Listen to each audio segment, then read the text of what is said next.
Assalamualaikum warahmatullahi wabarakatuh, Pak. Waalaikumsalam. Perkenalkan, nama saya Firman David Saputra. Saya mahasiswa dari Universitas Muhammadiyah Riau. Mohon maaf mengganggu waktunya, Pak. Terima kasih, Pak. Bagaimana kabar Bapak hari ini? Alhamdulillah sehat. Pak, saya mendapat tugas mata pelajaran manusia dan keimanan. Saya ingin bertanya beberapa hal terkait kehidupan keagamaan di daerah ini. Apakah Bapak berkenan? Selama Bapak mampu, insya Allah. Pertanyaan pertama, apa yang dimaksud dengan syirik menurut pandangan agama?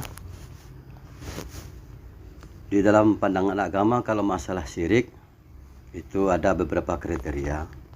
Salah satu dalam Al-Quran, Luqmanul Hakim menerangkan, Bismillahirrahmanirrahim, wa iz qala Luqmanu libnihi ya'izu ya bunayya la tusyrik billah.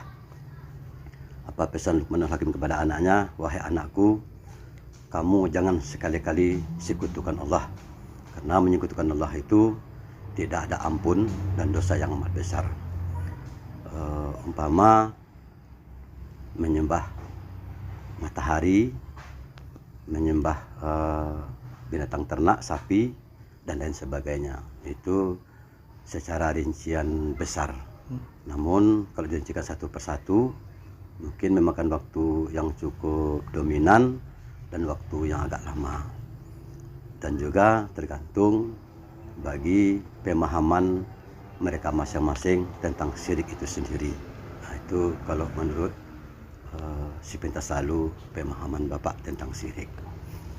Baik, Pak, terima kasih atas pemahamannya. Berikutnya, bentuk syirik apa yang masih sering ditemui di masyarakat, Pak?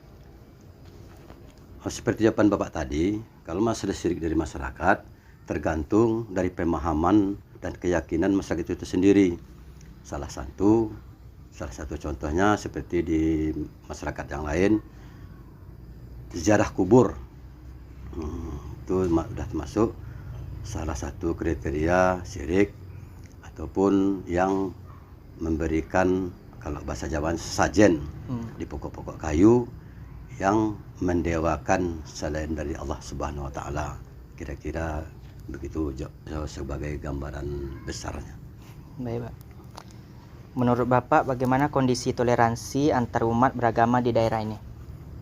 Kalau untuk sementara waktu sekarang ini masih cukup bagus, karena walaupun sesama muslim maupun dengan yang non muslim masih sama-sama menjaga keharmonisan sosial dan keagamaan di dalam masyarakat, saling menghargai, masih saling menghormati di dalam konteks kepribadian masing-masing, selama masih itu masih kondusif dan terkendali. Alhamdulillah.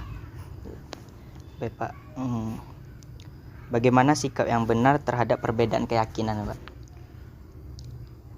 Kalau masalah keyakinan, kita bilang masalah perbedaan, sebetulnya memang berbeda. Namun dibalik berbeda itu tentu ada kesamaan. Contoh, mereka meyakini tentang adanya Tuhan. Namun perbedaan kita hanya di Nabi.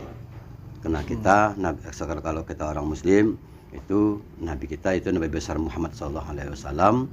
Kalau bagi mereka yang non Muslim, itu nabinya adalah Isa Al-Masih.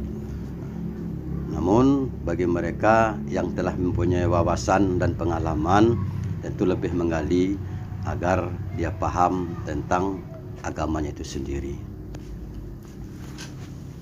Baik, Pak, mungkin ini pertanyaan terakhir dari saya. Apa pesan Bapak untuk generasi muda tentang keimanan?